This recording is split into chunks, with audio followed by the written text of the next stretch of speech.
What is up, ladies and gentlemen? Welcome back to the Courtside Soundoff podcast. Once again, I'm Josh Evanoff. As always, welcome by the one and only man of the hour, too sweet to be sour. It is Angel Ortega. Folks, it is a packed week. We got UFC 285 to go over, UFC Vegas. Actually, this one's technically not even numbered because it's not taking place at the Apex, but nonetheless, it's an event going down in Vegas that's not at T-Mobile or at Apex. We got Bellator 292, as well as some news to go over. Before we get into all that, as always, we're brought to you by two fantastic sponsors of the show, Rogue Energy and ELYXR. Rogue Energy, long-time sponsor. Obviously, you guys know the deal. You go ahead and buy them, get yourself fueled up, whether you're going to the gym, whether you're working out, whether you're just, working at your job, whatever it can do, whether you're playing video games. Tons of different uses. And you can go ahead and use code Soundoff to get 10% off of at rogueenergy.com. ELYXR.com, the exact opposite. If you want to go and get yourself really fucking high, they got some good shit. Delta 8, Delta 9, HHC, they got it all. Used them for a while now, and I am a big fan of their products. And once again, code Soundoff, 10% off both of those. Well, Angel, I really don't think there's any other way to say it. UFC 285, they used to have, the taglines, UFC, fucking 24 knockout or whatever the fuck. UFC 285, I don't know shit about MMA.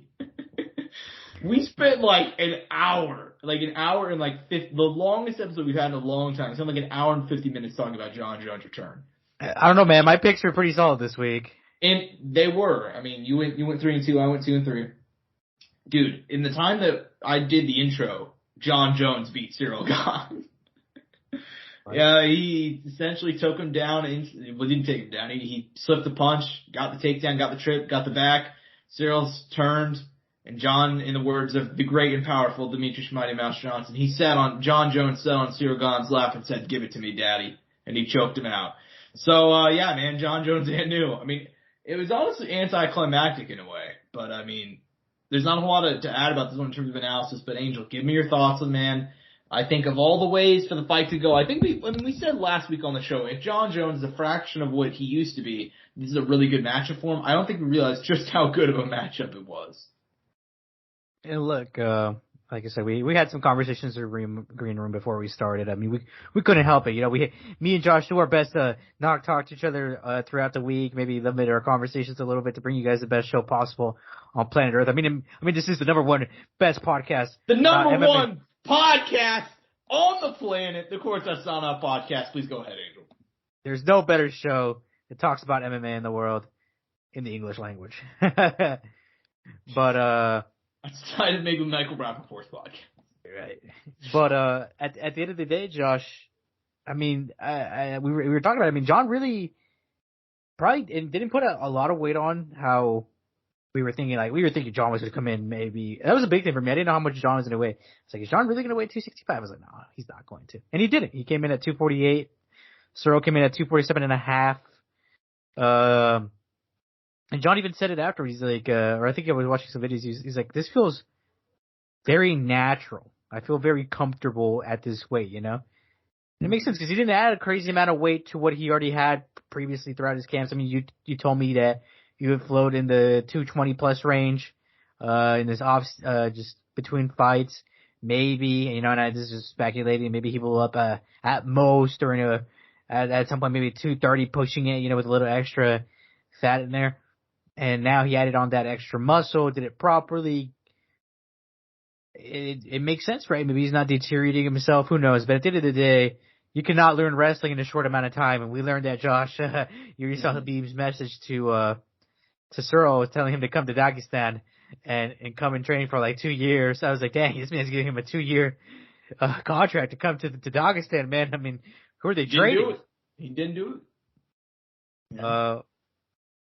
It was short. It was sweet. I kind of want to talk a little bit because obviously I thought Jon was going to win. Obviously, I didn't expect it to be as quick as it was. So I think you have a little bit more to add in the sense of things certain specific opinions coming out of the fight.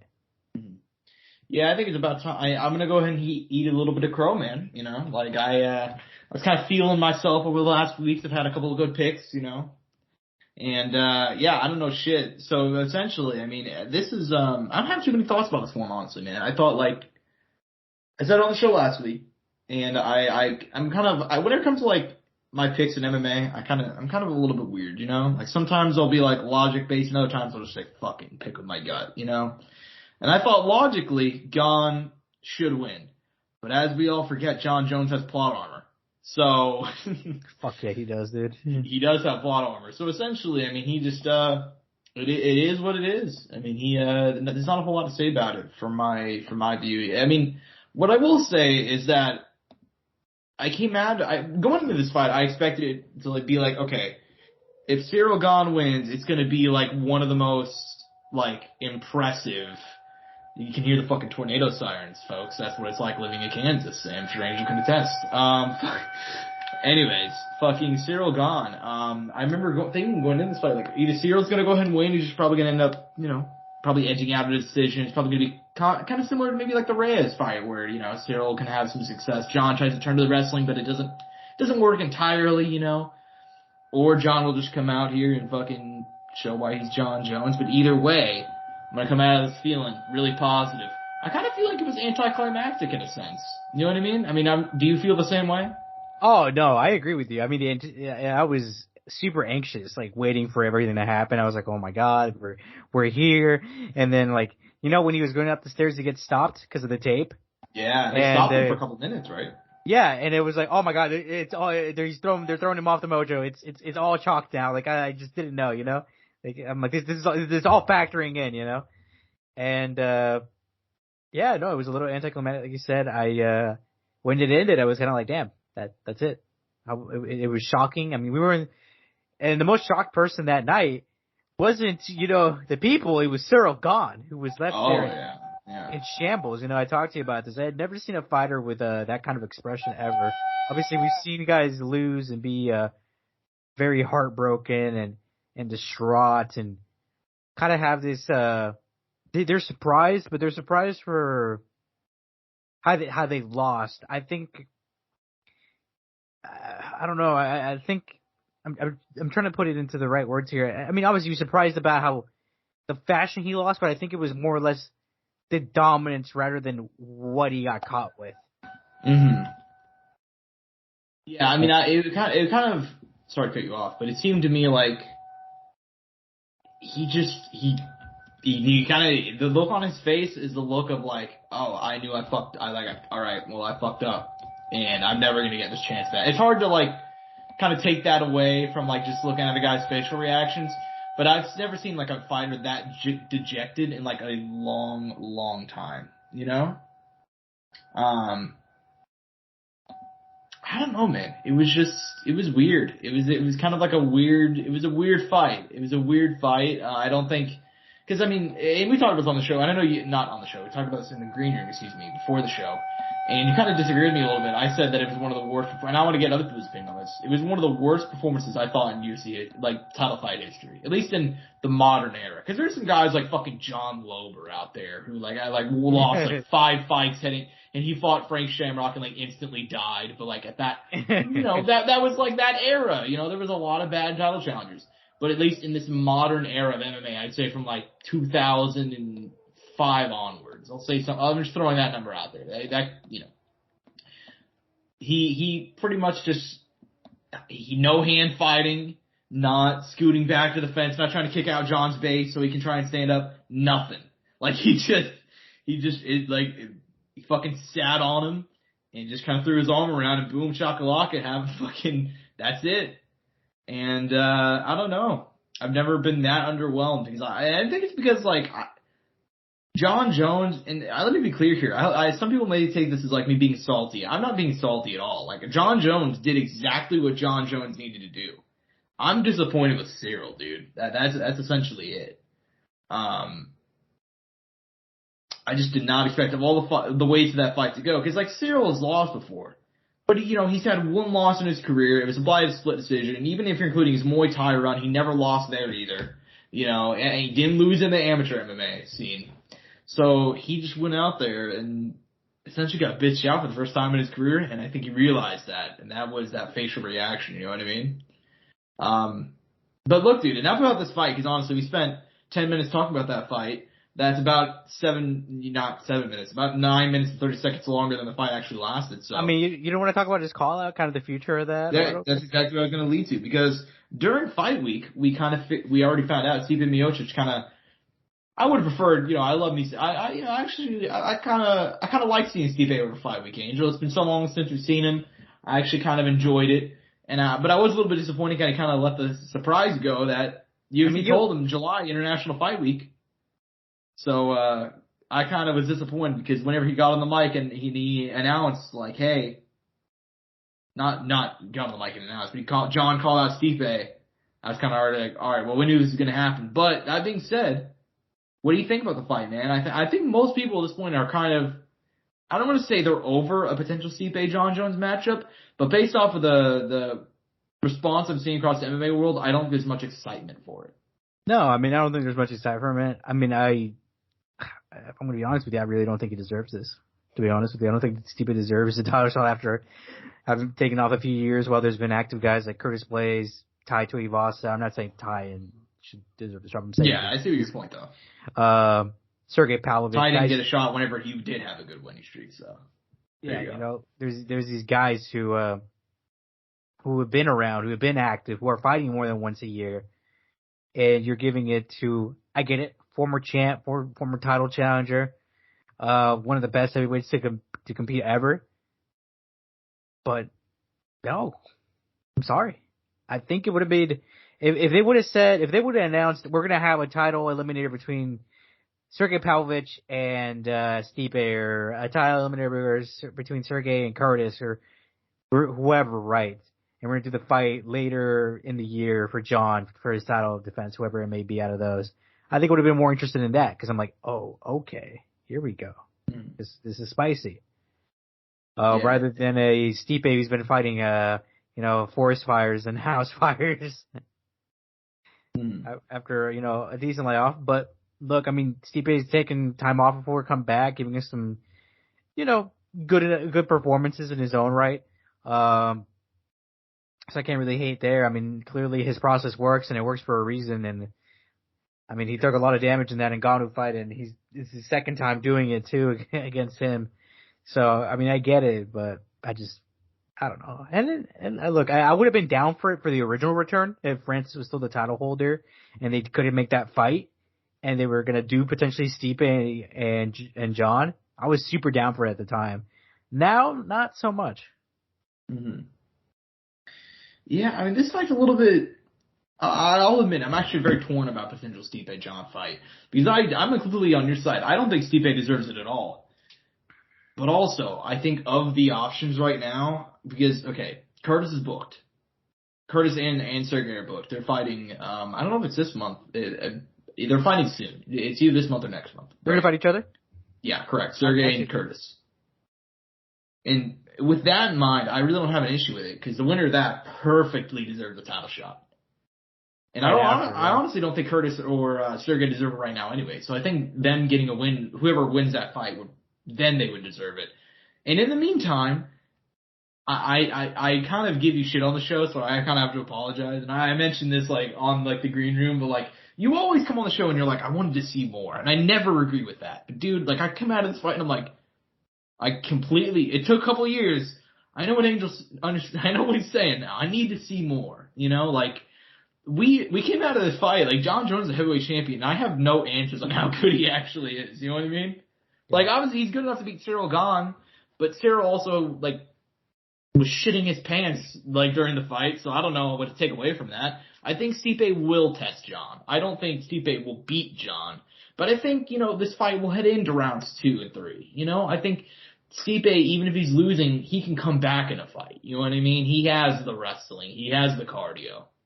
And he's a very large heavyweight, Jon will actually probably dwarf him by the time the fight happens, because I think Stipe mentioned he's walking around 230 these days. So, he's a lean guy, but maybe that'll, show in the cardio. And we don't know how Jon Jones will look in the 4th round or the 5th round. He worked up a little fat guy sweat going into 2 minutes. Not that I blame him. I've been there, Jon. It happens, Yeah, so, same. Yeah, I get it. So, but I mean, in terms of a matchup between those two, I genuinely would probably not normally be excited, but given all the other factors, like, all right, Francis is gone, Jones just beat Gane. I don't think Curtis or Ciryl Gane deserve a title shot right now when they're already booked anyway. And if they're gonna fight in July, like, July's right around the corner, man. Like, it doesn't feel like it, but it's March 7th right now is the day that we're recording this, so it's really not that far away. No, and if you look at the rest of the division, it's like Ty, no, Aspinall, no, like Volkov's fighting this weekend, like fuck it, man, yeah, all right, Stipe, Jon, let's go, man. You know, not to push your luck, but we could see Jon fight 3 times this year. Don't say that. Don't say that. You say fucking Jon Jones is gonna fight 3 times in a year. I'm pretty sure fucking, you know, like some really bad shit's gonna happen. I don't want to say. But I mean, it depends. It depends how the Ciryl Gane and Curtis fight goes, and it depends how his fight goes. Yeah. Yeah, I mean that's true, man. I mean, look, this is what I'll actually say. You know, I'm pretty excited right now. I'm excited for the heavyweight division, and for the first time in a long time. I will acknowledge the division sucks because I think if Ciryl Gane's the number 1 guy, I'm kind of down on the division right now. But I am legitimately excited for the future of it, just because we've had this division like in a state of disarray since I'd say probably like Angel. When was the last time the heavyweight division was not fucked? Can you think of it like it? I mean, I don't know. Can you think of a time? I don't know. I mean, right now. Literally right now. Yeah, well, right now, but like probably the last time I could think of it was probably 2015, 2016. That would have been right around the time Stipe began his reign and he was being relatively active before he started fighting once a year, you know? Yeah. And then Cormier beat him, and then, you know, DC was old, so he was only fighting once a year, and then Fran fought him, and then he tore his shit, and then he fought Ciryl and tore his shit again, you know what I mean? Like, just... I'm curious to see how Ciryl bounces back. Yeah. Well, I mean, the reality is, I think Ciryl... We gotta remember, he's 32, which for heavyweight is very, very young, and he's only 13 fights in his career. If there's a saving grace as a Ciryl Gane fan, and I'm still a Ciryl Gane fan. I'm very disappointed, you know, but I still like Ciryl Gane, you know. But I agree. I think that there is hope if you're a Ciryl Gane fan. He is young, you know. I need to see how he rebounds. But who would you like to see him fight next? Because we know who Jon's going to fight next. Honestly, one of the loser of Ciryl Gane and Curtis. They'd be both coming off losses. They're both highly ranked. They would need both kind of a nice bounce back fight. Mm-hmm. You could schedule that for even later this year. So yeah. Maybe Romanov too if he comes off a win. I mean, I think there's options. There's options. I don't think heavyweight's moving. It's flowing. It's getting people up there. Halton Almeida's on the way up. I think he just got a high profile fight too. Who's he scheduled to fight? Jairzinho. Yep, there you go. Banger. So yeah, there's activity. There's movement. I mean, they're trying to set up it to flow. You know. Mm-hmm. Yeah, man. I mean, I think the heavyweight division, like we said, it's in a fun place right now. Let's keep the momentum going. You know, let's not. I'm really hoping Jon Jones is good this time. You know, I really am. Like I said it last week. I'll give him a clean slate. You know, I think like if I fucked up, that's what I want somebody to do for me. But at the same time, it's also like, just please, Jon, like don't, like just stay out of trouble, man, please, because I'm excited for the first time in a while about this division, so let's go. But, dude, I think Jon Jones destroying Ciryl Gane, I feel it kind of overshadowed the fact that Valentina Shevchenko kind of, I mean, if you're talking about bad decision-making, I mean, Valentina Shevchenko ends up losing to ELYXR Grasso. Fourth round submission, rear naked choke. She threw one of those, you know, spinning back kicks, which she throws, you know, 5 times a fight, and they always miss by a mile. Well, ELYXR Grasso, she saw that shit. Her and her team saw that shit on film. They saw it in training, and they were ready to capitalize. And that's exactly what they did on the spin. Boom, takedown, gets the back, sub, Mexico. You got 3 world champions, man. Angel, I'm feeling it. I'm feeling the love right now in Mexico, and I'm not even Mexican, you know. So fucking. Oh come on, Josh. We did your 23andMe. We saw you're at least like 5%. No, I'm not. I am not 5%. I am not 5%. But I can't. I was gonna make a joke, but there's no way I'm gonna make that joke on air. But anyway, so go. Oh, come on, Josh. I'm 9% West African.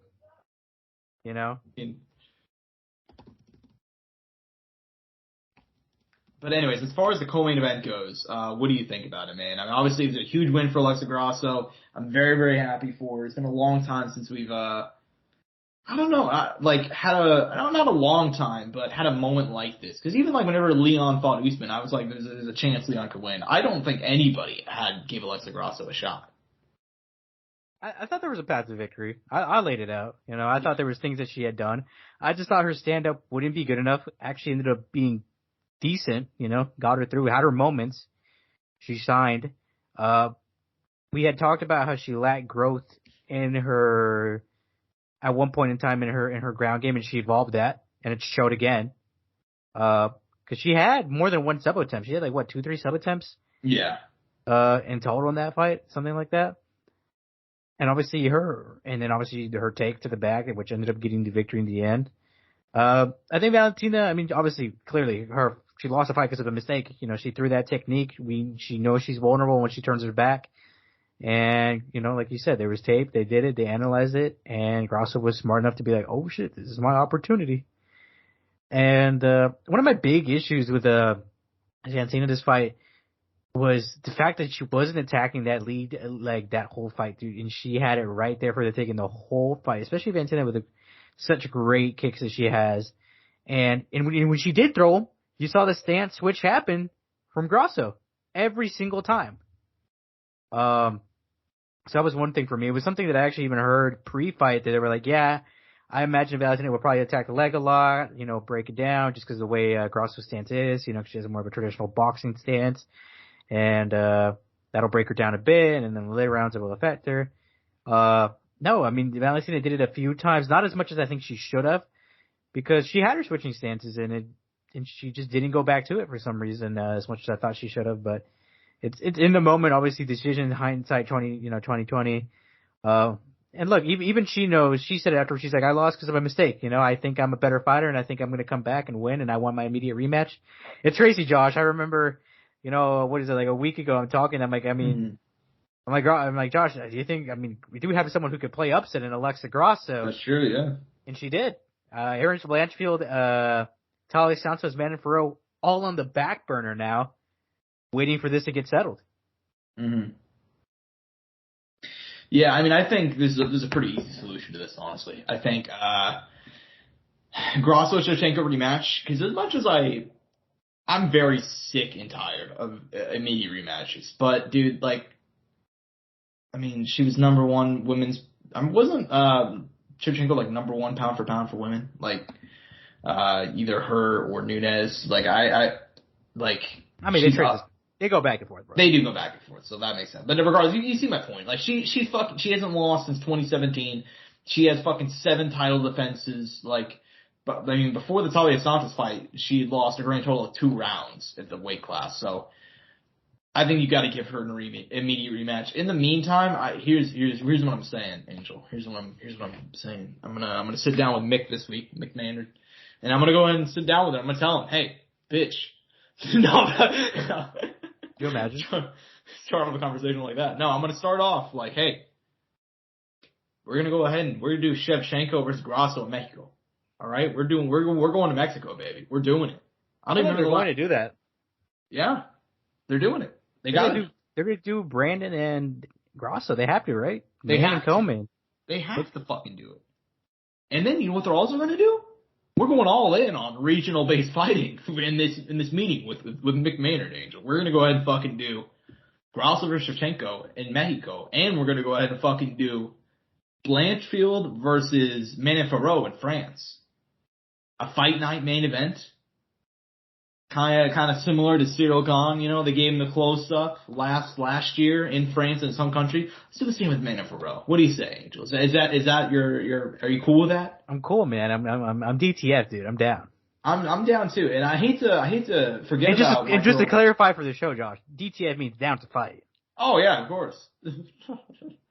Yeah, right. shit, what was I going to say? Oh, yeah, and not to kind of, forget about our girl Talia Santos, but I saw that Dana came out and said that there's something going on with her right now, that she doesn't really want to leave Brazil, and that she only wants to fight. She doesn't want to fight in America right now. So I don't know what the fuck that means, but that's why I did not include her in the whole. Otherwise, I do Blanchfield versus Santos. That's a fight that's like a fight I want to see badly right now. It's a banger. So, anyways, man, moving one on down because we got this motherfucker, man. Shavkat Rakhmonov, no known weaknesses. We gotta give Jeff Neal some props. Jeff Neal had that fucking dog in him. Hands of steel, as he is known. And, this was his Gilbert Burns moment to a degree. Kind of step up, reminding everybody, hey, this other guy's hype, he's cool. I'm still right fucking here. Difference is that, Khamzat Chimaev closed out Gilbert Burns for the decision win. Shavkat Rakhmonov made it 17 out of 17. Finished him in the third round, choked him, and put him to sleep. Angel. Fight of the night. Give me your takeaways from this one. I think it was way more competitive and way more fun than anybody expected. I mean, I think with Jeff Neal, the thing is he is, like, once again, the style to make fights. He has that ability with the power he possesses to change the fight at any moment. And in the third round, it seemed like he was going to do that because to begin, in the first two rounds, I mean, they were looking pretty solid for Shavkat. I mean, there was one judge who gave every round to Shavkat, I believe, right, on a card.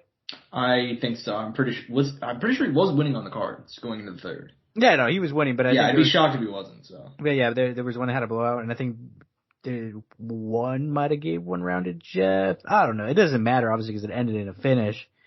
But yeah, no, I mean, I do think this was his Gilbert Burns moment, like Chimaev.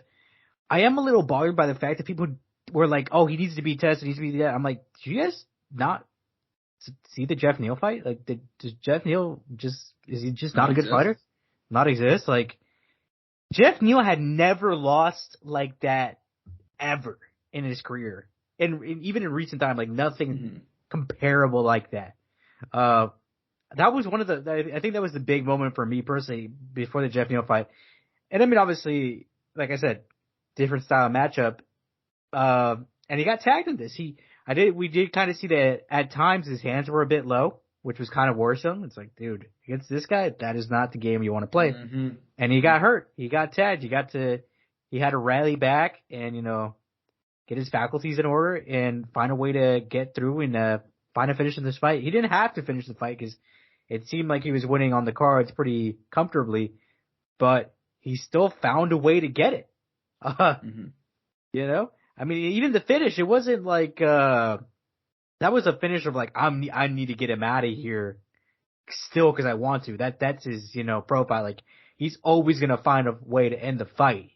He does not see it, like, he's not fighting for a decision, I think, Josh, ever. No, he's not. And we see that clearly, Obviously you can guys can go into fights knowing that they want to win the fight via decision, They want to fight a style.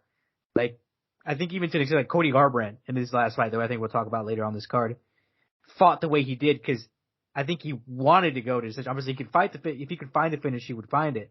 But he didn't fight like he was wanting to end the fight, Josh. No. Obviously, but he needed to do that too, though. Like he needed. No, you're not wrong. And he needed to. Yeah, he needed to. And for Shavkat, I mean, as far as what's next, Josh, who can we get? Who else do we need to see? I mean, shit. I mean, who we got ranked right now? Let me pull up the rankings. Because, by the way, I forgot, in case you guys are listening to this and you have not seen it, by the time this goes up, Jon Jones is pound for pound number 1. That just happened this morning, so. Yeah, he just moved up 9 spots. It's crazy. Yeah. No, I mean, I'm not surprised, but that whole debate about Volkanovski and fucking Makhachev, that lasted a long time, didn't it? Yeah. So. But anyways, in welterweight, yeah, I mean, we got Shavkat at 6. Him and Wonderboy were going back and forth, but I personally like to see the winner of Gilbert and Masvidal. I think that makes more sense. That's a possibility. I mean, he called out Kobe, but we know Kobe's not going to take that fight. Yeah, right? Like, hey, dude, you don't want to fight Khamzat? Why don't you fight this dude? Fucking. Yeah. He finishes more guys than Khamzat, man. You want that shit? Like. Right. Oh, yeah, and he doesn't gas. I mean, he has options. Sorry, go ahead. He has options. I think he can fight anybody from 5 to 2.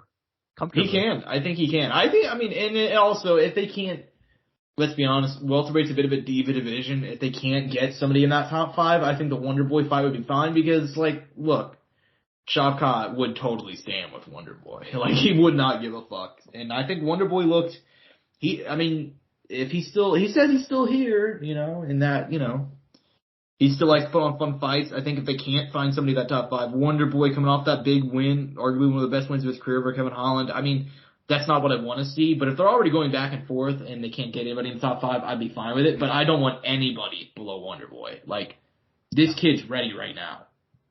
Yeah, it's very evident. Vincente Luque coming off a loss, Sean Brady coming off a loss. Jorge Masvidal is like booked, but he's way lower ranked. Exactly. Neil Magny business been dealt with there. Michael Chiesa, coming off a loss, been out of action for a while.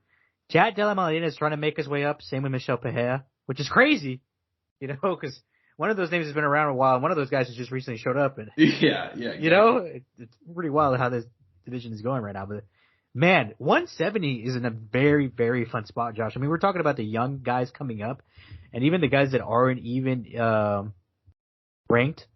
We talked about like Mike Malott, right? Because Mike Malott's a 170 here. Am I correct? Not a 185er? Yeah. He's a guy who's not even ranked at. Granted, we don't know the skill ceiling yet. We need to see more. Interesting. Like, I'm excited. I'm excited for this 170 division. I actually wasn't very excited for a long time. I'd say from 2020 to until the Leon win over Kamaru, I was very not interested in much in this division. Obviously, Chimaev showed up, and that kind of brought some light to it for me. Mm-hmm.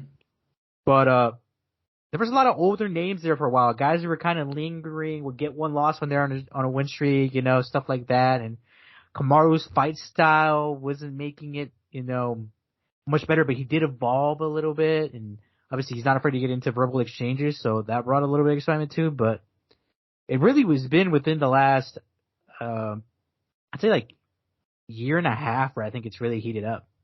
Mm-hmm. Yeah, I agree. Yeah, this division, that's why I went ahead and called it the Diva division. These guys, fuck, man. There's always some sort of fucking drama going on. This is the only division where there's still like there's an open battery case between two of the fucking combatants, you know what I mean? Like, that's the type of shit that goes on in this division. So, because Colby and Masvidal, like not a year and a half, excuse me, but over a year later, no clarification on that. So there you go. It's kind of funny, but, yeah, man, that is crazy though. 5 is fighting 11. I didn't even think about that. Yeah, you didn't think about that, did you? Yeah. No, until just now. By the way, I don't know what they're doing with Masvidal, dude. I don't understand why they booked that Gilbert Burns fight, honestly.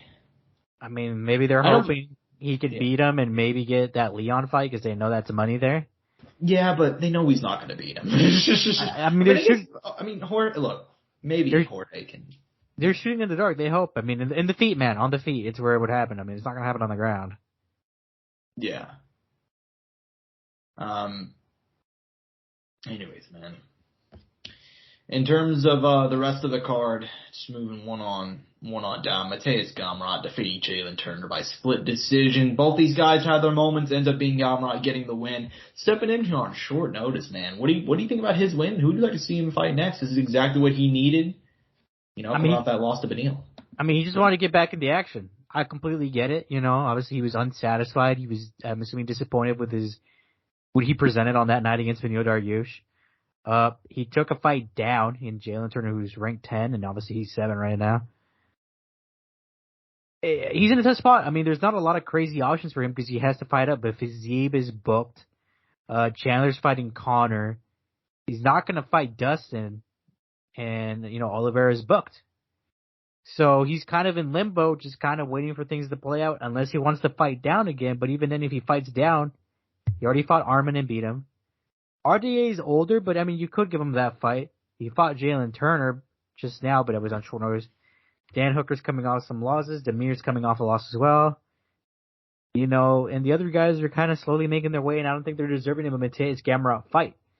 So we pretty much just have to. I think Gamrot's going to be sitting on the shelf for a little bit, unless they want to give him Dustin Poirier. but I don't think they want to make that. Book it, Angel. I don't think they'll make it. Like, honestly, that's the only option I think is that it's available right now that you could book, and they're not going to do it. At least I don't think they will. I mean, would you disagree? No, they're not going to book it. Because you know what's weird right now? So, and I don't know who I saw talking about this recently, but like the lightweight division, like we had so much momentum. Like we had Islam Volk go like a perfect way. Like a straight down the middle. I don't remember if the fight was a split decision, but I thought Volk won anyway, so fuck it. Super close fight, doesn't like, you know what I mean? Like tons of fan interest. Pound for pound number 1, pound for pound number 2. Even coming out of the fight, we had drama. It's like, oh shit, these two are going to rematch. It's going to be perfect. Maybe they can even fight in fucking Abu Dhabi because for some reason Islam, he needs to fight there once a year. Otherwise he can't get his fucking fix, you know? Like, that's a joke. I'm just joking around. I know why he fights there, but, yeah, man. But dude, since then, this division, and it's been like a month, a bit over a month, nothing. No more talk of rematch. It all kind of just faded away. Now nobody's talking. So I agree. I think Gamoff's gonna have to sit for a bit. This division, which had a lot of momentum, and we had that fight, and then Chandler fucking McGregor got announced, and it was like, oh shit, dude, like Charles Dariush got fucking announced. Like we had tons of stuff happening. And I will say, yeah, go ahead. I will say, and I'm cutting you out there with momentum. Everything will be kind of clear here within the next few months. Because Beneil is going to fight, Justin Gaethje and Fiziev is coming up, and we know Chandler and Conor scheduled for midway this year. So as far as the top, there's going to be a lot of movement in the rankings in the next 4 or 5 months. So for a lot of the guys in the middle, the younger guys, the guys who are kind of in a weird spot like Arman, like Mateus, like Hinata Mokano, Drew Dober, and Grant Dawson, who are trying to get some high-profile fights, they got to be patient. If not, they're going to have to fight amongst each other, which is obviously a bit rough, right? Because you want to get... you want to jump at least 2-3 spots, You don't want to jump just up 1 spot or 2 spots. Mm-hmm. But obviously it's not always like that, so. Yeah. I think you're right. I think the division will clear itself up in a few months. I just think, I want clarity now, Angel.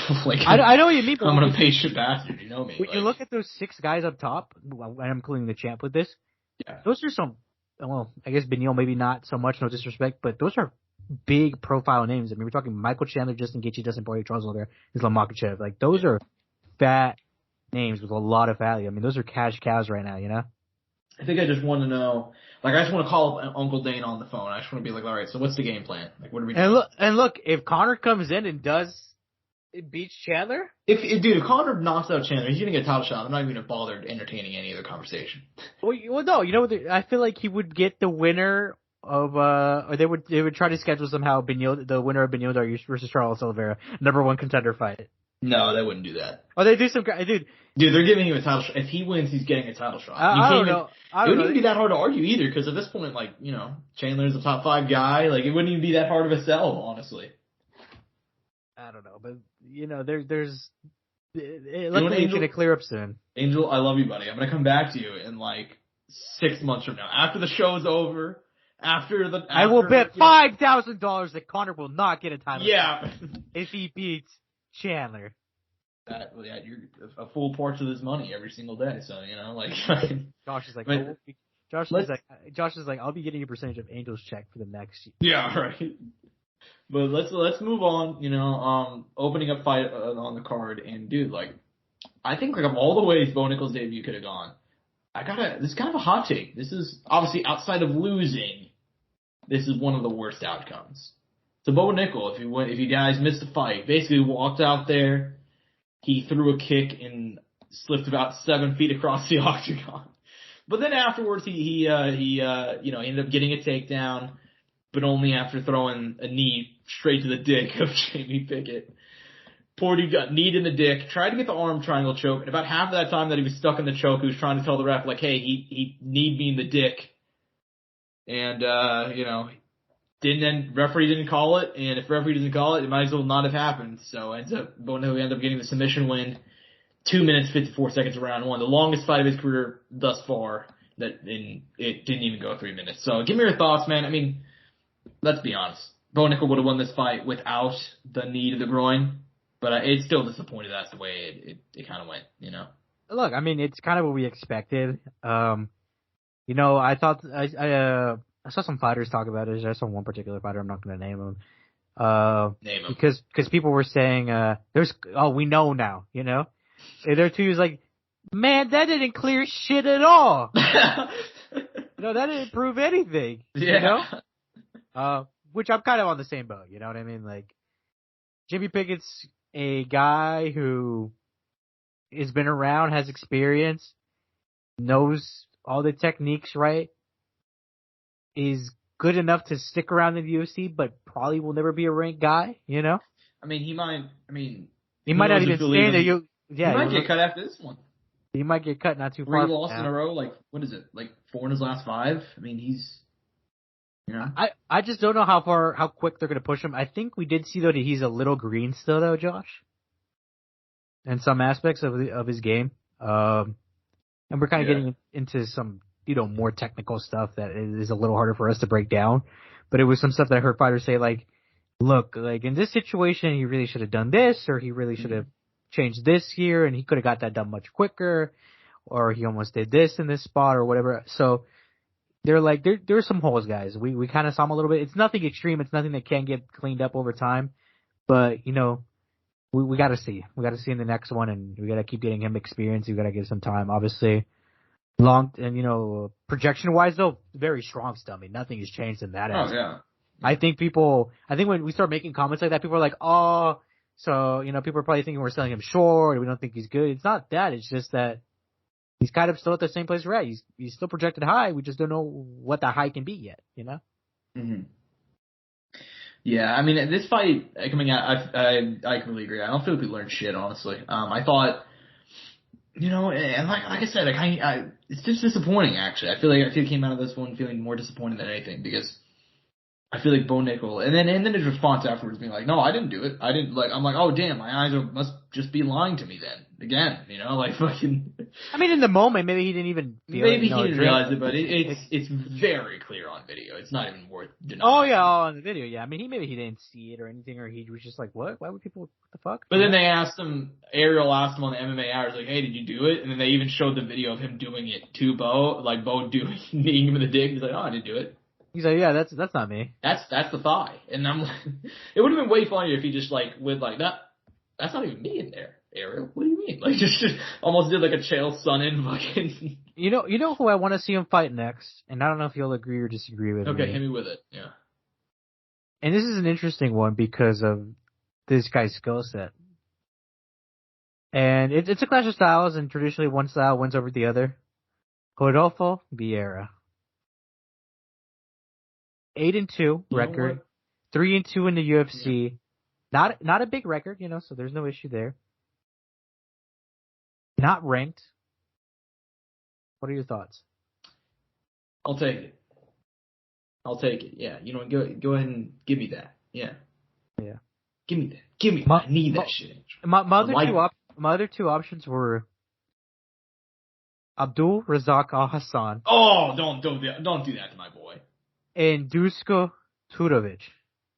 I think Dusko makes sense. I think Al-Hazak Al-Hassan, I don't want to see that one. I don't want him to. Those are my 3 ones that I have some interest in. If I'm being non-biased, actually I think all 3 of those are very solid fights. And down the line, the fight I want to see, when I imagine both these guys will be ranked or nearly ranked, Andre Petrosky. I like that. I think that'd be an interesting one too. I'm down for that one. I mean, I think the whole Dolfo Figueroa one is probably the one I like the most. But hey, I like all those matchups, and I think Bo. I think he's obviously got a bright future ahead of him. I just think I wanted to see more. How fast do you want it to be? Do you want him to scale? I want him to scale it, dude. I want him to. I see zero. Why do they got to rush it? I mean, I think, dude, the hype is getting to people too much, man. I gotta say, I think, because Bo Nickel he can be a top 15 guy right now. He can do this and that, but do I really want to risk, fucking all the good prospects that have failed throughout UFC history, yeah, the UFC thought that those guys could do that thing at that point in time too. You know what I mean? Like, let's not ruin this kid. Like, this kid's a legitimate future world champion. I don't see why we gotta rush it. Like, let's take our time. Let's scale it up. Let's give him the appropriate steps up. Let's not say fuck it and be like, hey, like, cause even then, like, Hamzat, for example, if that, somebody would be like, well, they pushed Hamzat, like, Hamzat had like 5 more fights by the time he got in the UFC than Bo Nickel did. Yeah. Like, there's no comparison. And like, he was also breaking records in that time.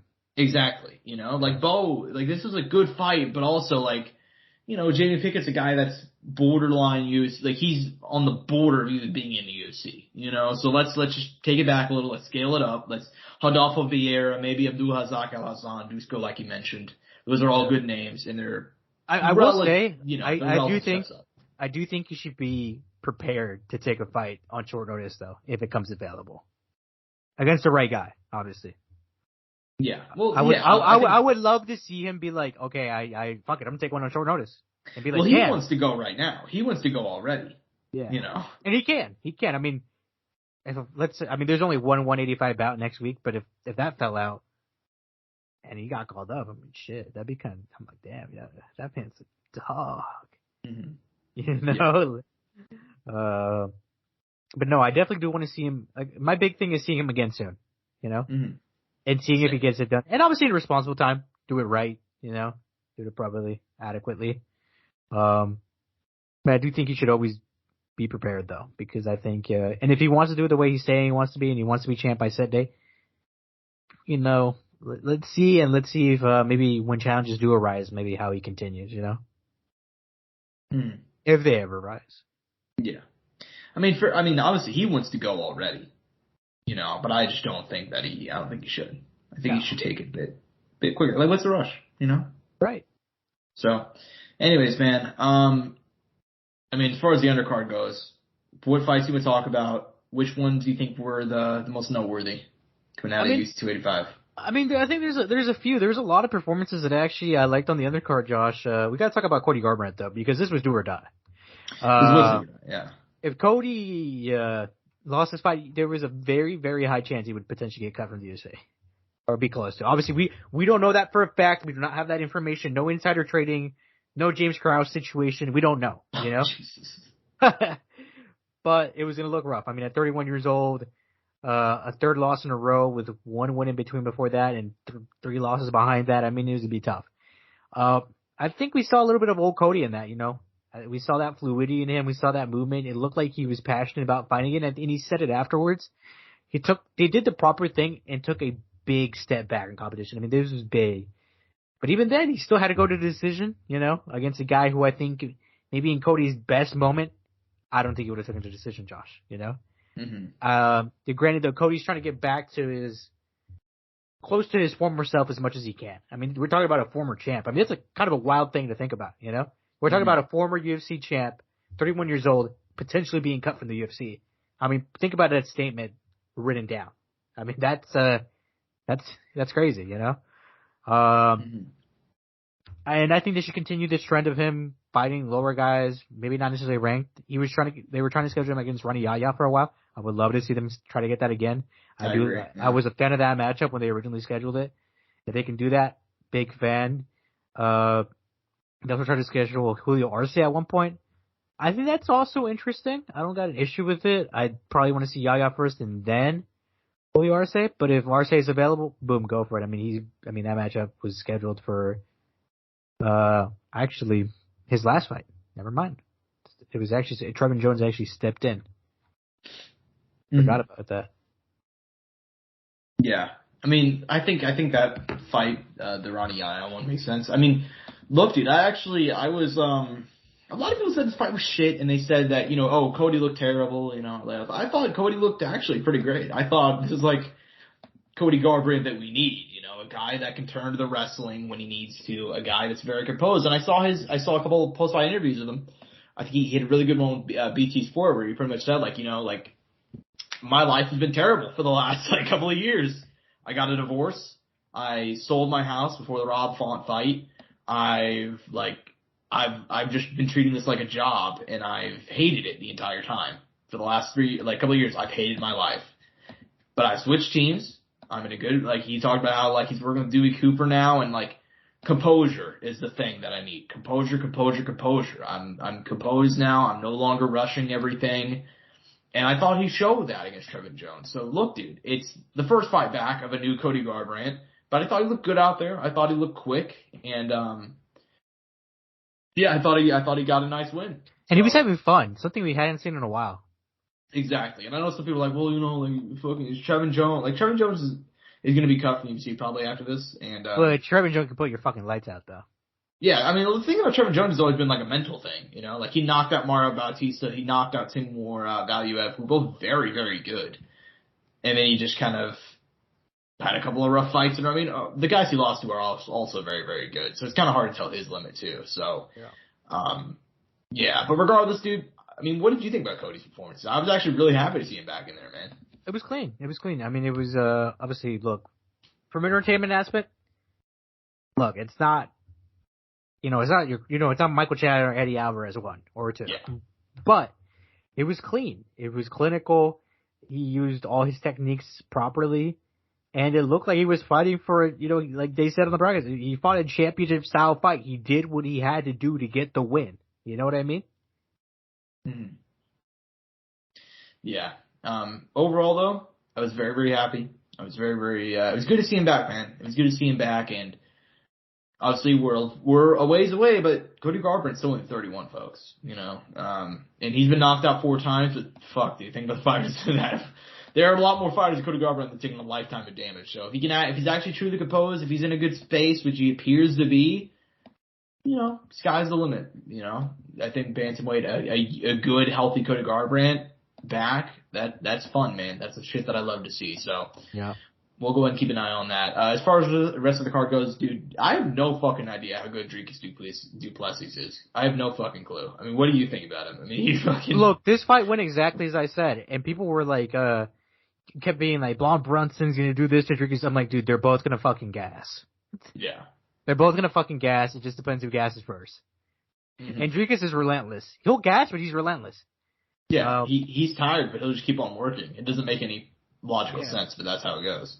Yeah, and on top of that, I mean, he has power. I mean, not Jared. Apologies, Derek, because I was just looking. I was thinking about Jared Cannonier's next potential matchup. You're good. I had to clarify for this show. Okay. There was a reason I had the name in my head. Okay. Yeah, no, I mean, I thought this fight was going to go how it was. I mean, they're probably going to gas. Who's going to be able to outlast the other? Dricus did it. He did it before in his last fight.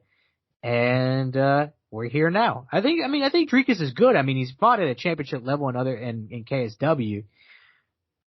I do think, like, him being as heavy as it is and all that, like, eventually he's going to catch up to him. And I mean, he's not going to fight 5 full rounds, I think, ever, Mm-hmm. Yeah. And I mean, if he does, I mean, he's gonna have to change some stuff up. But look, I mean, clearly everything's working. He's gotten to this point with the record he has, and he's beating guys in the UFC who are at a high level, and he's now ranked pretty highly. And like I was saying, and I was looking at here, he's ranked 6 now. The only people ahead of him are Paulo Costa, Marvin Vettori, Jerry Cannonier, and Robert Whittaker. Obviously, Adesanya. But obviously, Paulo's got some. We don't know what's going on there. Marvin is scheduled. I think Whittaker is just kind of in limbo, which is kind of just unfortunate. So I think Dricus versus Jared Cannonier could be a very fun matchup. That's 6 versus 3. And for Dricus, it sets him up in a prime position to potentially get a fight with maybe a number 1 contender spot position against whatever happens after the next title fight or whatever it may be. Or maybe they want to push him if maybe Izzy recaptures the title. If he is to beat one of these higher ranked guys and maybe Robert Whittaker or Jared Cannonier or maybe even Marvin Vettori down the line, whatever it may be. But as far as like the guys who are on the come up in 185, I mean, Dricus has cemented himself in a pretty good position right now. I agree. That being said, like I mentioned, I still have no clue how good he actually is. The guy gasses out and looks like shit for half the fight, but goddamn, he just doesn't lose. Like, so, yeah, I mean, I'm intrigued to see where he goes next. I think number 1 contender fight would make sense for him at this point in time. But I mean, yeah, I mean, I got a feel for Blonde Brunson because I actually thought he had more success in this fight than I was going to. I actually thought Dricus was probably going to fuck him up early, but Yeah, Brunson had a lot of success. Very weird fight, but very entertaining as well. Also on the card, man, Hivas picked up a much needed win. She looked great. Yeah, she did. And hey, dude, I mean, yeah, I think part of it is the fact that we haven't seen her in almost a year. It's been that long? Yeah, May 2022 was the last time she fought against Caitlin Chukagian. Wow. And she's, she looked great. 20s. It was clinical. It was clinical. And you're going to improve a lot whenever you're that age and you're not fighting that often. You're spending a lot of time just cooking in the gym, you know. So, right. Very happy to see her pick up a win. Got a feel for our boy Julian Marquez, KC's own. Came out on the wrong end of that one against Marc-Andre Barriault. It happens. He'll be back. Ian Gary. Let's talk about this because you sent me this. Ian Gary knocks out Song Kenon on the, he got knocked out in the first round, but he picked himself off the canvas, gets a knockout win in round 3. He posted something to Twitter along the lines of like, whenever you sign to fight me, I treat it like you made a mistake and yada, yada, yada. And people went off on Ian Gary. So, I'm just, the reason it bothers me is because people are going at him, but I'm like, you guys are going at this, but not at other things fighters have said and done. Yeah. This is what bothers you guys? I mean, I will always reference Colby saying the stuff he did to Kamaru. About like Colby. With the smoke signals and shit, which I mean was like full on just utterly racist, but no one ever is going to call him out on that. But he's playing a character. Yeah, but we're not going to go down that full rabbit hole. But I mean, to get a little bit into his performance, I mean, he rallied back right from getting dropped. Josh, his hands were fucking flowing. I mean, he entered this flow state that was something I haven't seen in a while. I mean, it was, and I saw this video I saw an edit of Conor in the Eddie fight, and it was Conor-esque. It was a bit scary. Mm-hmm. Not exactly the same, but there was like little, like there was a little bit taken from there. You know what I mean? Mm-hmm. And it was very cool to see, right? And yeah, he put a striking clinic on his opponent. Mm-hmm. Yeah, he really did, dude. He looked great out there. I was very, very impressed. I mean, as far as the comment, if you're curious exactly what he said on Twitter, he said, when you sign a contract to fight me, I take it personally and I make it my mission to make sure you made a bad decision. And there's a picture of Song Kenon looking like he got jumped. So basically, it was just people going after him. And, he did it gritty after the fight and it was classless is what some fucking loser said. Look, dude, we've seen worse. I mean, no one's going to complain about when Jorge kneed Ben Askren in the face and went down right next to him and said something to him, And that's not classless, And I'm not saying, okay, I'm not calling it classless. I'm just saying that's an example of something that I think is a little bit worse, Okay, here's how I'll quantify it, right? Ian Gary is a nerdy 20-something-year-old dude from Ireland who got into MMA because he watched Conor McGregor. He's never done anything wrong outside the cage. In fact, if anything, he's the exact opposite. He acts like fucking SpongeBob outside the cage, dude. Like he's a very kind of, I don't want to say weird, but he's a very nice kid. He's never done anything wrong. And he's the guy that right now people are flaming on Twitter and people are pissed at him. The card ended with Jon Jones getting a heroic welcome. He beat the dog shit out of the mother of his children less than a year and a half ago. And I'm willing to give John, hey, you know what? Whatever. Like if you say you're a free man and that was the last straw for you to clean your life up, I get it. But dude, like as an MMA fan, how can you have the moral compass to be like, this thing is much worse than this thing? You know what I mean? Like, it makes no fucking sense to me. So yeah, I mean, what I said to you, and I said in our DMs, like, dude, like MMA fans are just the most, a lot of them are just kind of like assholes, like there's no reason behind it. Like Ian Gary hasn't done anything to anybody, but fucking people just hate him. So, yeah, it is what it is. So, I don't know, man. I mean, yeah, he looked great though, and I think part of it is, Angel. I think part of it is that people really wanted Ian Gary to be bad because when he came to the UFC, he talked about Conor a lot, and people were like, oh, he's trying to be the next Conor. But he's turned out to be really fucking good, so now they're kind of annoyed. That's my theory on the thing. He's so young. I mean, he has a lifetime in this sport, He has another. And he's rapidly improving fight to fight.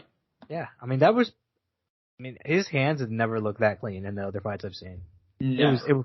I mean, he was flowing. I mean, that's actually what it was. He was flowing, and he rallied back from being hurt. I mean, he showed intangibles is the proper word to use, I think.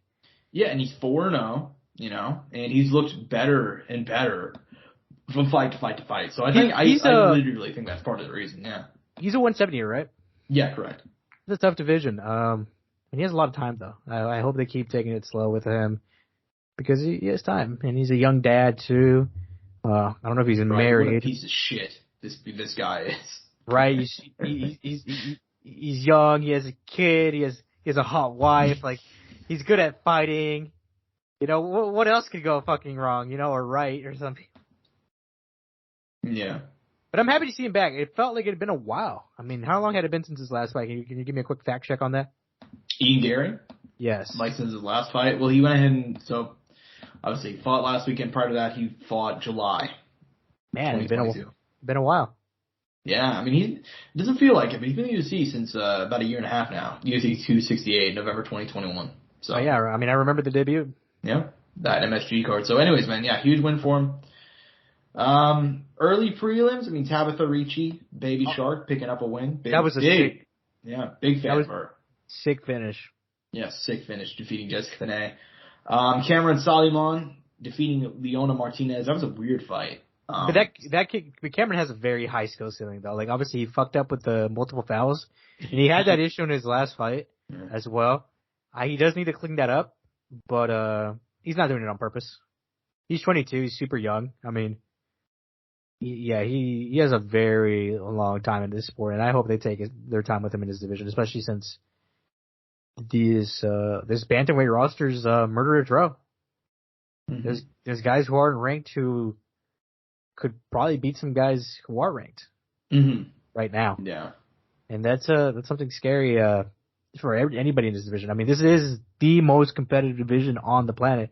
I mean, there was another 135 fighter on this card in Free Basharat, the brother of oh my god, I'm forgetting his name, but the other Basharat brother, who also had a good performance this night at 135, and this guy also seems like he has a very high ceiling too. So. And if that's not a representation of 135, then I don't know what is. Yeah, I agree. Overall, man, this is I think we highlighted all the fights with the exception of Farid Basharat picking up a win and Loic Rabadrov picking up a unanimous decision win in the opening fight of the card. Dude, UFC 285, it was a weird night, but one of the best nights we've seen in a long time, I feel like. So, yeah, very fun card. But UFC, Angel, this, I don't even think they have an Apex card booked right now. Right, Angel, I think we're out of the pandemic. I think we did it. I think it took the UFC about a year and a half to realize later than everybody fucking else, but. I know, they're doing this next card, at the theater at the Virgin Hotels. Yes, the reason is because they've hosted, let me rephrase. They've had, this is going to be the first time they've ever had a fight at the theater at Virgin Hotels.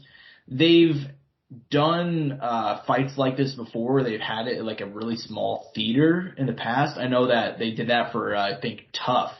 The one whenever DJ fought Tim Elliott. I think they fought at like a theater at like a Las Vegas hotel that had like, there was only like 2,000 or 3,000 people in attendance for that fight. Yeah, the Palms Casino Resort, which had Demetrius Johnson, Tim Elliott, Joseph Benavidez versus Henry Cejudo, Jorge Masvidal, Jake Ellenberger, Jared Cannonier, E.M. Cutelaba, Sarah McMahon, Alexis Davis, Brandon Moreno, Ryan Benoit, Ryan Hall, Gray Maynard, Rom Fott, Matt Schnell, Anthony Smith, Devin Clark, and a bunch of other people on that. What a card. 2,000 people. But they just did that card because they didn't give a shit about the flyweights. This weekend they're having the card at the theater at Virgin Hotels because they really need the Apex for Power Slap. That's it. That's actually the reason, because Power Slap, the finale, is happening this weekend, which used to be on pay-per-view and is now on Rumble. So, Angel, you never explained what Rumble is. Angel, explain to people.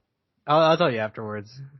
Okay, never mind. Well, anyways. Yeah. So, yeah, I mean, they're going to be streaming that on Rumble, and so unfortunately that means, or fortunately, depending on your opinion, Peter Yan and Merab are going to have to fight at the Virgin Hotel, so there you go. But regardless, dude, this main event, I'm very torn about this one.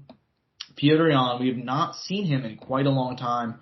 Since his loss to Sean O'Malley last October, I guess it's not that long of a time, but it feels like a lifetime ago. And he'll be taking on Merab Dvalishvili, teammate of the champ Aljo Sterling, is on an incredible winning streak right now. Dude is just he's got a hell of a motor, always moving forward, and he's defeated some legends. You know, Jose Aldo last time out, defeated Marlon Moraes by knockout.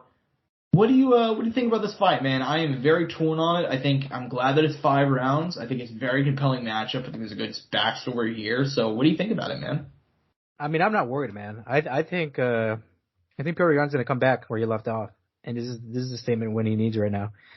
His 2 losses were both split decisions and a razor thin one to Sean O'Malley, which, I mean, I thought Sean won, you know? Yeah. Obviously, there was a lot of people who thought the other half, right? I'm not going to argue that either. And look, he looked great in the first Aljamain fight until the illegal knee. He looked great in the Corey Sandhagen fight as well. And obviously his performances before Aljamain, Jose Aldo, Urafe, or Jimmy Rivera, I mean, all of those, all clinical as well. I'm going to pick Piotr, man. I think he's going to come in and do his thing. His striking's, I mean, he comes out that Tiger Muay Thai gym. Obviously he does his main gym, but he also does his camps at Tiger Muay Thai. I think I've seen some clips of him there very recently, and he's been out there. He's been out there working. I don't know how long he's been in Thailand, but clearly he kind of decided to take some time and kind of buckle down and put in some work in. Obviously, he has to take that trip from Russia to Thailand, and granted, all the amenities and stuff out there. I mean, that Tiger Muay Thai gym is a beauty. Elite, yeah. And then obviously other people that come out of there. And look, Merab is good. He's great. He's good in his own right. Obviously, his sambo is. I mean, we see it. You know, it's clinical. I just think Piotr's going to be able to neutralize the takedowns. He's not going to get controlled in this fight like he did in that Aljamain fight. I think he's learned from those mistakes. Obviously, these guys kind of, you know, Aljamain and him are trading partners, so he already had, maybe there's some stuff he can pick up from there, some tendencies. He already knows some stuff that this gym has done before. And I think the one thing for Merab is that he has one of the best tools in his corner. I don't know if he'll be in his corner, in Aljamain, who fought Piotr, you know? Mm-hmm. And give him essentially a roadmap to victory. Obviously, different fighter, different styles. I don't know exactly how that'll work out. But I think on the feet, Piotr and Merab are, I'd say, pretty comfortably apart. In the wrestling department, I think I'd probably give the edge to Merab. It's just going to depend who can establish their game. I think if Piotr can stop the early takedowns, keep it on the feet, damage Merab, maybe break him down on the legs, I think he has a nice pathway to victory here and can maybe get a late finish on the feet. But if he starts getting taken down, starts getting his back taken, starts getting controlled, and we see that Piotr from that second Aljamain fight where he's getting backpacked, then yeah, I mean, it's not going to be a good night in the office. But I mean, this man's striking is clinical. His Muay Thai is on point, and if he gets his hands going, he enters a flow state. I think one of the things I'd love to see Piotr do in this fight is not start off as slow. Obviously, not start off quick, but he kind of has this pace where he kind of builds up, Josh, right? Mm-hmm. Yeah. Where he's downloading and he's kind of there. I would kind of not necessarily like to see him be necessarily the initiator, but kind of take control of the early rounds and see if he can maintain that control all the way through. Mm-hmm. Yeah, I'm on a similar page. I think I'm going to take Fury on to win. I think he's the more clinical striker. I think he will be able to keep his fight on the feet. Mainly just because, like, I think Aljo was able to out-wrestle him in the second fight, but I don't think that's going to be I don't think that's a game plan that Merab's going to be able to. Yeah, I don't think he's going to be able to implement it, honestly. I think Aljo's more creative with the takedowns. I don't think he's more dangerous on the feet. That sounds weird because I understand, like, you know, Aljo it's not like known as like a fucking, you know, Ngannou on the feet or anything, but like the guy, he's very creative. He throws a variety of his strikes, and that's kind of easy to keep somebody on like, keep them off of you, so to speak. Merab doesn't have that much at all. I don't think he has as creative takedowns as Aljo, so I'm going to take Piotr on. But could, you know, Merab get a takedown and, like, you know, just keep the pressure going for 5 rounds and make a fight really, really boring by pressing him into the fence and just not giving a fuck, kind of similar to the Aldo win, I could see that happening. I could see there's a world where that occurs. So, that being said, I will take Ciryl Gane. It should be a fun main event, though. I'm very excited for it. Co-main event, though, I'm actually even more excited for it. Alexander Volkov taking on Alexander Romanov. Let's keep the heavyweights going. I said at the start of the show, let's keep it going, man. Volkov coming off a knockout win over Garcia Rosenstrike last June, taking on Romanov, coming off the first loss of his career to Marcin Tybura last August. Prior to that, he was seen as like a potential, future title challenger, just unbelievable when it comes to the wrestling. But now, first loss, how will he rebound? What do you think, man? I think he's gonna rebound well, Josh. I think the issue in that fight, and something that we wasn't prepared for, was the elevation. He got tired, and it was because of elevation. I had never seen him get tired like that before, and I think that's kind of what his downfall was. Because when he had his moments early on, before he started getting tired, he looked good. Granted, though, I mean, I believe it was the elevation. Who knows? Maybe in hindsight it wasn't. But it played a factor. It affected a lot of fighters on that night. It affected Paulo, affected Luke, and in my opinion, it affected Romanov. Volkov has a clear path to victory here. Don't end up on your back, because Romanov's not going to let you off your back, and he's going to hurt you if you end up on your back. And if he takes you down, he's going to wet blanket you, and it's not going to be a fun night in the office. And obviously for Volkov, keep it on the feet. Keep him at distance. You have all those long limbs. Kick him from far away. Don't let him catch your feet. And I'd say that's his pathway to victory. I mean, it's kind of in some capacities, kind of your old school striker versus wrestler matchup, or grappler matchup, however you want to put it. I'm a little torn on this one. I mean, I could see either guy winning, but I'm gonna go Romanov. I think Volkov's had some issues lately. I think he'll be exposed. I think he'll get taken down, and I think he'll have trouble getting back off his back. Mm-hmm. Yeah, I'm on a similar page. I think if it was just 5 rounds, I'd actually totally take Volkov. It's more or less it's the fact that it's a 3-rounder that makes me afraid, because I think like 5 rounds, Volkov would probably dominate, especially in the championship rounds. But I'm gonna go ahead and take Romanov. I think he'll be able to control him for at least 2 of the 3 rounds. I think Volkov, as much as I love the guy, he put on a lot of that muscle mass and a lot of weight to try and help with the takedown defense, and it hasn't worked whatsoever. I think he's probably it's just gonna be tough for him, man. I mean, he's still experimenting. We've seen that he's still kind of changing it. Like it's been a good thing though, because we've seen ups and downs in it. Mm-hmm. I don't think he's fully found where he wants to be at. Because you have it pulled up. We can look at it real quick. Because in that Jairzinho fight, he weighed in at 256. In the Aspinall fight, he went in at 253. So not much of a difference there. Gane fight, he came in heavy. 260 fight, he came in at the limit then. Versus Overeem 264. So, I mean, he kind of decided to kind of cut off some pounds and see if maybe he could get some, lean up a little bit, maybe pack on a little bit extra muscle, but make it, that healthy muscle, be lean. Yeah, and he's still figuring it out, he's still figuring it out. So I got faith in the boy, so that'll be fun. But anyways, man. Rest of the card goes, there's a couple of big matchups on here. Which ones are you most looking forward to? I think we got to go down one to the fight we wanted to watch a few weeks ago, Josh, and Nikita Krylov, Ryan Spann. I mean, we kind of already gave our preview on it, but I didn't just realize they're fighting at a catchweight, 215. Which makes sense, right? Yeah. Have your opinions changed at all in that time, or are we kind of on the same boat still? I mean, obviously I know we're not picking this as an official pick, but... Yeah, I mean, it's kind of, I feel the same way about it, honestly. You still think Krylov's going to win? Yeah, more than likely. All right. Although I will say, I think that the 3 rounds could change it a bit. I didn't even think about that. You're right. Because I feel like, well, I don't know. I think we haven't seen neither one of these guys actually in the championship fight, so I don't know. In a 5-rounder, so who knows? But yeah, I mean, I think it still should be a fun fight. I like to do the catch weight. I don't think they should have to make these guys cut any more weight than, they have to. So, anyways, man, as far as the rest of the card goes, Ricardo Ramos, Austin Lingo should be a lot of fun. Saeed Nurmagomedov, Jonathan Martinez. That's a fucking banger. Yeah, there we go.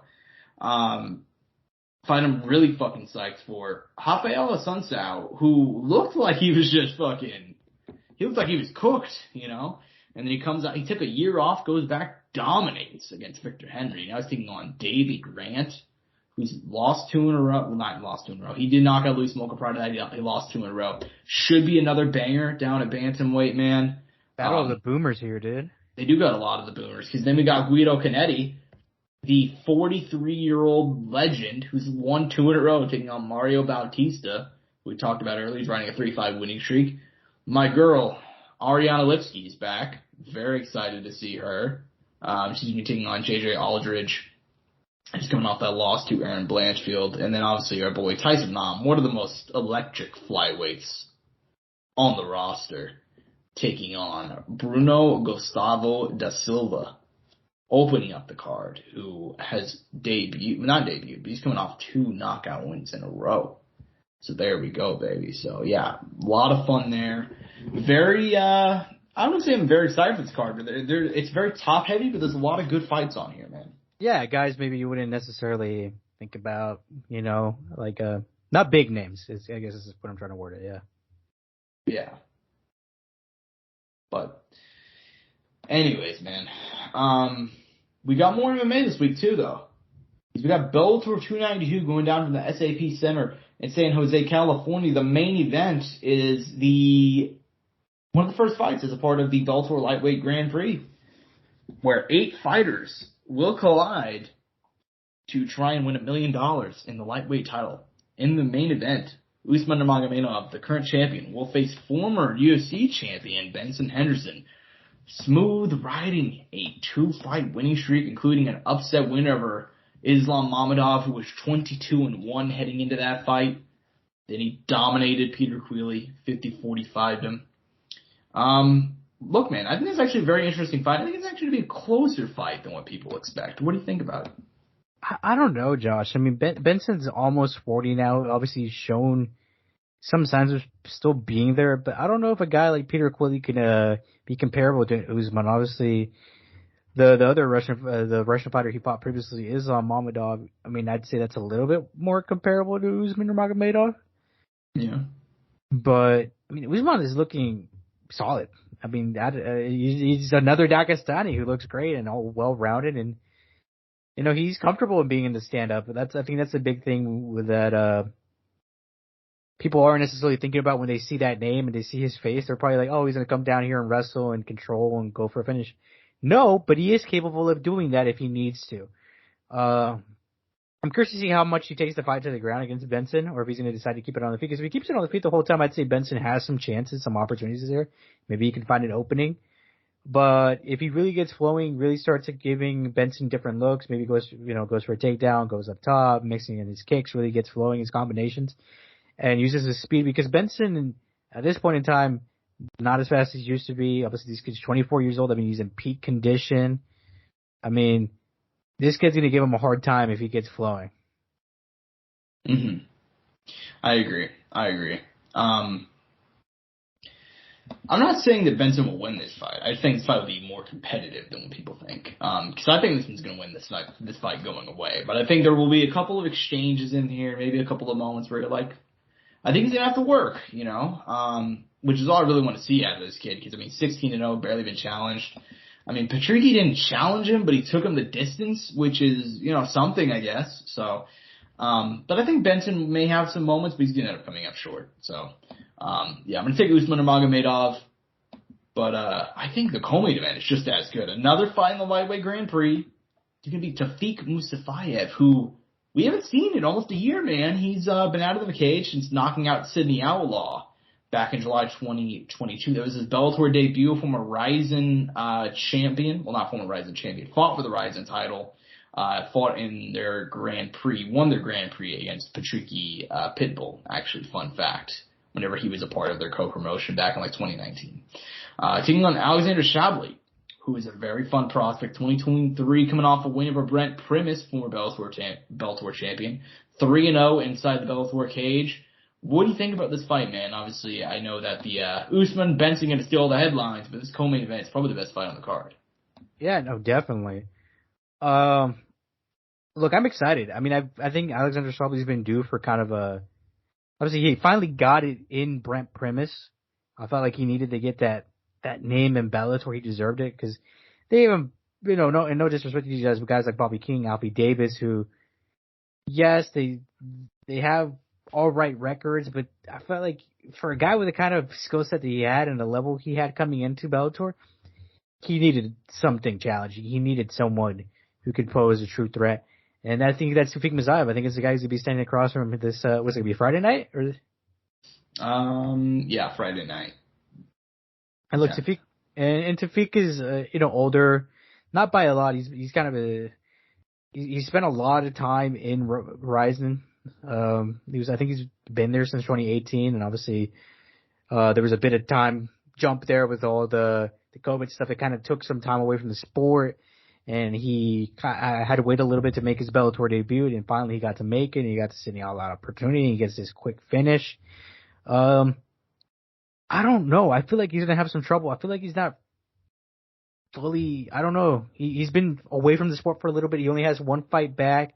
Alexander Shabliy hasn't stopped. I think his skill set's going to be, he has more tools to finish the fight, I think, than Tufik Mazaev. I think Tufik Mazaev really relies on his hands and his power, and I mean, that's how most of his fights have ended. It's been on the feet. I just don't think that's going to work against Shabliy.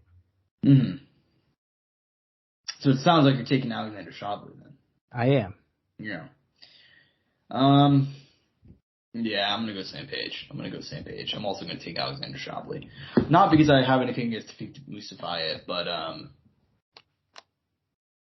don't know, man. I just got a feeling. I think the fact that Tufik's been very inactive, he is been out of the cage for over a year.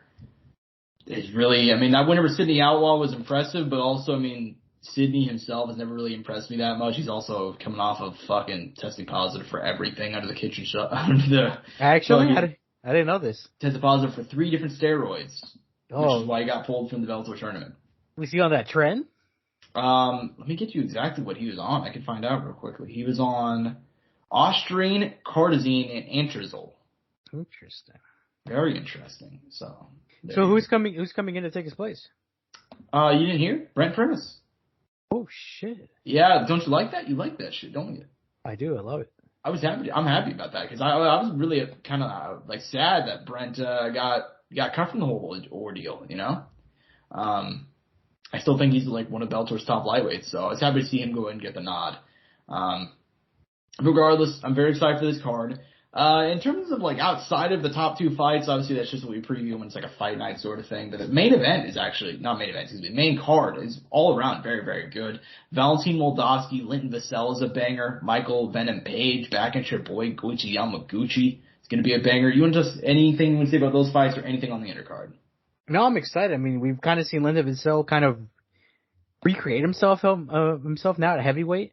I think it's a nice change of pace, and it's been working out for him. It's awesome to see that he went from being a light heavyweight to now a heavyweight, and it's going well. I mean, he's beating good guys. I mean, Kharitonov, Tyrell Fortune, Tim Johnson. I mean, he could potentially beat Valentin Moldavsky and get himself a fight against Ryan Bader. I mean, that's some exciting stuff there to see a guy at this point in his career at 39 years old to get potentially an opportunity because if he is to win, he'll probably be fighting Bader by the time he's 40, and that's just awesome to see this guy kind of have this career turnaround, especially because prior to making the change, I think he was like on a 3-fight losing streak. He was having struggles. He had lost to Ryan Bader at 205. Exciting stuff there. And MVP, man, I mean, who the fuck doesn't want to watch MVP fight, man? I mean, he is so entertaining. One of the most entertaining guys in all MMA. And we get to see him again. It's been a while, man. Obviously coming up with that Logan Story loss, which rough, and the Mike Perry loss. We forgot about that one, Josh. Oh yeah, 6 rounds, a bare knuckle. That was a banger. Not good for the brain, you know. And Goichi gets his opportunity to another big name, I'd say, in Bellator. Obviously, he got that in Neiman Gracie before. We get to see it again. I love it. Yeah, I agree, man. I agree. That's one of the fights I'm most excited for on this card. Goichi and Michael Venom Page are such a stylistic, like. The clash. Yeah, really. It's very, very weird, but I'm very excited for it. Yeah, I mean, MVP has had 2 very close fights, and he's lost them both. We'll see what he can come back with here. The undercard, there's a couple of nice names on here, man. I mean, Eric Perez, Enrique Barzol, that should be fun. I believe both of those are former UFC veterans.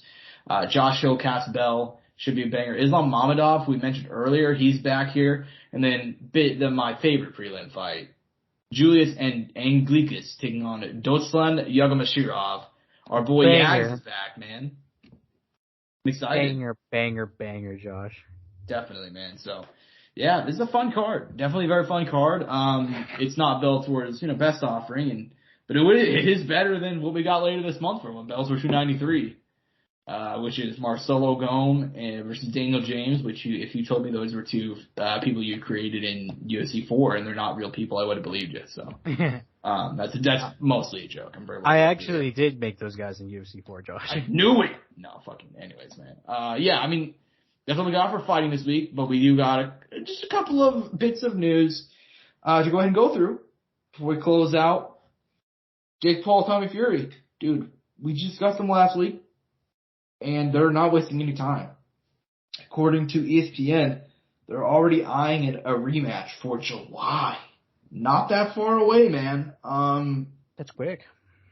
Yeah, I feel like this is interesting to me because I'm even less interested than I was before. Because I thought if these two rematch, they'd probably rematch in September, October. Because they got to give Jake time to recover and both these guys time to recover and to actually try and improve because they're not going to make up that fucking ground, in a couple of months. But that's what they're trying to do. I guess they're going to have them try and fight in July. So what do you think, Ben? I mean, I'm assuming it'll probably be late July, right? It won't be early July. Or do we have no clue as of now. I don't know. We'll find out. Find out next time on Dragon Ball Z Kai. Yeah, right? But yeah, I mean, I think I'm genuinely not that interested. I'm just surprised it's that quick. I wonder will they'll do it. Will it be in America or in England? Well, I don't think Tommy still can't get to the States, right? Oh, well, never mind. Pretty sure. Well, there you go. So probably Saudi or the UK. But yeah, I mean, not a lot to say about this one because obviously they haven't scheduled it officially and so on and so forth. But I found it interesting. They're not wasting any time. I thought that was kind of. There's a reason. I guess they were kind of maybe they're thinking the sooner the better. Yeah, I suppose capitalize on the momentum and all that. But right. From a stylistic perspective, it makes me a bit less interested because I thought if Jake actually took it seriously and maybe not even fought him next, maybe he fought KSI next, and a year from now they go back and run it back, I'd be more intrigued. But not in July. So, anyways, man, some interesting stuff though. Some interesting stuff because, well, in terms of UFC news, I mean, Darren Till gone. Darren Till is officially gone from UFC, Angel. So we don't have let me rephrase. So essentially, Darren Till, I don't know if he's officially been cut or if he's just been removed from the active roster, but regardless, he was removed from their website, and afterwards he said that he's essentially leaving the USADA pool because he wants to get some stuff done to his knees. So, yeah, dude, I'm pretty sure the McGregor training regimen is going to become a really popular thing. What do you think about that news? I mean, shit, can you blame him, dude? I mean, if you can recover and come back, I mean, and you come back clean, who gives a fuck, in my opinion, to be honest with you. Yeah, I don't give a fuck whatsoever. I think if you actually care about these fighters, they should be able to get the best care, Yeah. And for Darren Till, if his knees are truly that fucked and he has to leave USADA to do it. It's been injury after injury after injury, man. Ever since pre-Robert Whittaker fight, post-Robert Whittaker fight. I mean, he needs it. He deserved it, and he said he's going to take this time off and just recover. And I think that's what he needs, honestly. He's tried to come back. It didn't work. And even in hindsight, you think back to his last fight, Josh, he didn't look super cut. He looked a little pudgy. I wonder if that's because he's not able to train the way he wants to, maybe a little unfocused. Who knows? Maybe something like this wasn't, I don't know. A lot of assumptions being made. But, yeah, I mean, I think we've even talked about for a while that he needed to take maybe a step back, just time-wise, just get better. And, yeah, and that's what he's doing, and it's a smart decision. He's still pretty young, so it's not like he's losing a lot of time. Obviously not ideal, but he's a name. He has he can pull, and that's all that matters. Mm-hmm. Yeah, and he's also said, by the way, that he's gotten some big offers from other MMA promotions. So who knows if he'll even return to the UFC. if I'll be honest, if I got some vitamins and like I wasn't gonna have to be USADA tested again, I'd probably take a couple of those offers too. But we'll see what Darren does. Speaking of guys leaving the UFC, this is the last bit of news for the day. It's got announced like the day after we filmed last week, so forgive us for being late news, but I still wanted to discuss it anyways. BKFC is they're throwing some money out there right now, man. Because Luke Rockhold announced in January that he was a free agent and that he was looking elsewhere, boxing, MMA, bare knuckle, jiu-jitsu, combat jiu-jitsu. He didn't give a fuck. He just wanted to compete, and, well, boy, is he, because he's going to be fighting Platinum Mike Perry in the BKFC ring in April. BKFC 41 and Angel in the co-main event. They announced it the same day. The Underground King, Eddie Alvarez, meeting Chad Money Mendez. It's going to be on pay-per-view. Dude, I got to admit it. I'm way more psyched for this fight because these fights, because this is BKFC. They're really like going out and grabbing some old washed dudes. But these guys are old and they're washed, but they're not old and washed enough to where I won't be intrigued by it. You know what I mean? No, I'm 100% with you. So you're a fan of these bookings? Oh, dude, I'm DTF. You're DTF, yeah. I'm down to fight.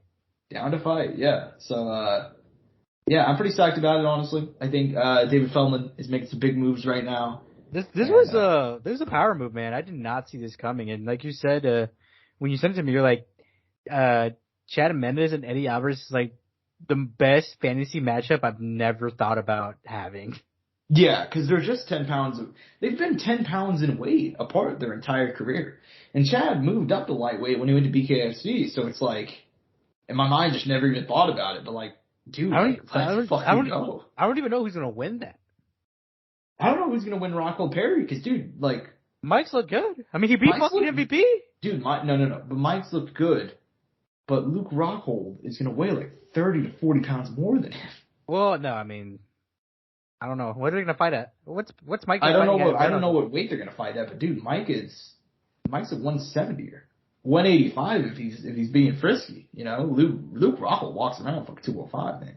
Hey man, different sport though. We've seen it though. Different sport. That's true. So I mean, it is interesting because you're giving so much size away, but one of these guys is so much better. I just looked it up. He fought. It doesn't say what he weighed in at. It just says weight, or what. It doesn't say what he was scheduled at, but it says 170 for MVP, 175 for Julian Lane, and 174.7 for his triad combat. For Luke, it's saying 185. So he'll. I don't know. It says it on Tapology. It might not be official, but I'm guessing Perry going up. Maybe they'll catch weight 180. Who knows? We'll see. But yeah, man, I am pretty fucking psyched. I'm pretty fucking psyched. I think this is a very fun event, and yeah, we'll see what happens. This is good. This is the right way to do it. And these guys are about to get fucking paid. Oh yeah, they are, man. I'm not sure where they're getting this money from. But Who is the next guy you'd like to see in BKFC, Josh? I gotta be honest with you. I really don't ever like seeing anybody sign to BKFC. But I mean, I don't know. Look, but we've had some good ones though. Like Chad Mendes did good. John Dotson did good. Mike Perry. I mean, we've seen the success. Like, it hasn't been bad. No. There's been guys that have had success. It's just you got to be a certain type of guy to want to do that, So I don't know who will be next. I mean, I never thought that. I mean, look. I mean, Luke is a pretty boy, man, and he's doing it. That's true. But we'll see, man. We'll see. Anyways, I mean, any closing thoughts on this? Any closing thoughts on anything in the combat sports world before we go ahead and say goodbye to the people? No, I'm just excited to come back, man. This month is packed. I was talking to you in the green room and I didn't even think about Bellator in this and as one of the cards on here, but I mean that was another one. But I mean, in a week, Josh, we have Edward Usman. It doesn't even fucking feel like it, but we're gonna have it. You know that? And then after that, we're gonna have Cheeto Vera and Sandhagen. And then after that, Josh, we're going straight into Adesanya Pereira. And then in our hometown, Josh, in Kansas City, goddammit, Max Holloway will face Arnold Allen in the T-Mobile Center. Are you Dana White right now? No, Josh, but I'll be there, Ringside. cage side, next to Mahomes, Oh yeah, right. You guys are just that close. No, we're not that close, but I know he'll be there. Dude, you were pumping the fights, dude. Like you're fucking Dana White at the McGregor Mayweather press conferences, fucking right, red as shit, looking like about to have a heart attack, dude. But Dana talked about like how like he's doing that thing where he's talking about like, I talked to a doctor and he said I was gonna die at 60, if I didn't change my life. Like he took off like 15 years by doing the introduction to McGregor Mayweather at those pressers, man. Like he was cooked. But anyway. Man, we haven't even talked about Chandler Connor. We'll leave it for. We'll talk about it when the show starts airing. Yeah, I'm a little sad it's gonna take a little bit, but it's actually not that far away, dude. The show will start airing, I think May 6th. It still feels so far for me, man. Less than 2 months though, baby. Come on, man. We're already in March. I know, Josh, but I need it now. I know. I need it now, Josh. I need it now. I know. We'll see. I want it now. No, but anyway, so we'll fucking we'll talk about that when it comes up. But yeah, man. I mean, as far as the show goes, I think that's all we had to talk about, and I hope you guys enjoyed it, man. We've been killing it on clips. We've been killing it in growth, and we appreciate that. And once again, shout out to our sponsors, Rogue Energy and ELYXR.com. Code Soundoff for both of those folks. So, yeah, and I'm at Josh Evanoff. He's at Angel Ortega _01. And I hope you guys enjoyed. Peace and butt grease. Mouse click.